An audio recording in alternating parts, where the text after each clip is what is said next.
Okay, so in this problem, we're given the chemical equation of two carbon monoxides in the gas form proceed to form carbon solid and carbon dioxide as a gas.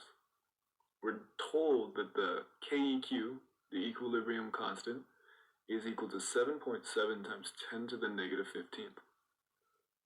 We're then told at a particular time, concentrations of this reaction are measured.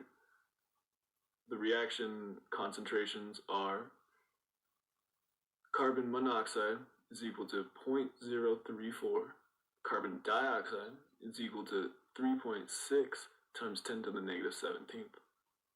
Now, if you look back up to that chemical equation, you realize that there's another product that's not included, that we're not given, and that is carbon solid.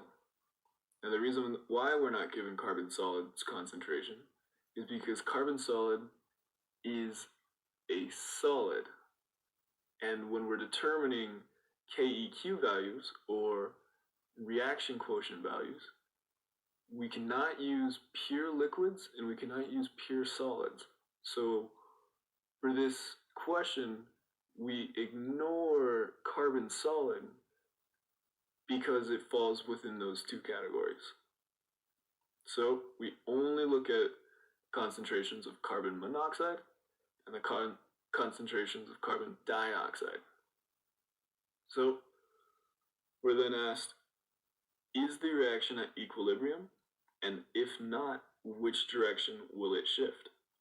Well, we know when the reaction quotient Q is equal to the equilibrium constant, the reaction's at equilibrium.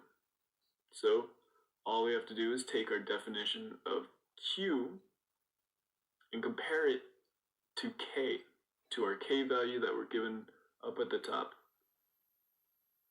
So our Q definition is similar to the equilibrium constant definition.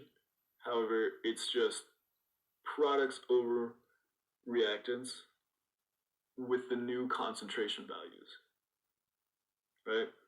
So for this, all we have to do is plug in the 3.6 times 10 to the negative 17th as our carbon dioxide divided by our concentration of carbon monoxide squared, because there is two carbon monoxides in the chemical equation.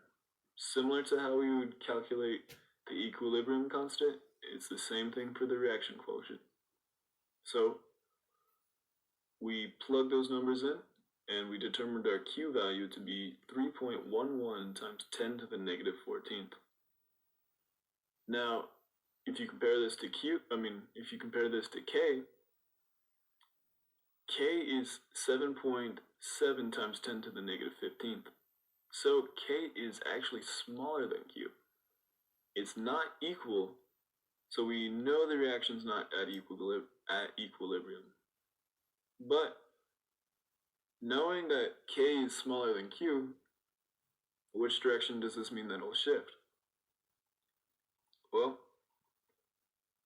if you look at the value of Q, we can see that this reaction with this amount of concentration between the products and the reactants is saying, comparative to the equilibrium products and reactants ratio, that Q has an abundance of product.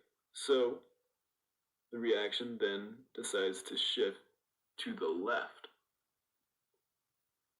Because if we have excess product, to balance it out, this equation or this reaction is going to go more towards the reactants. And that's why K less than Q, reaction shifts left or towards the reactants.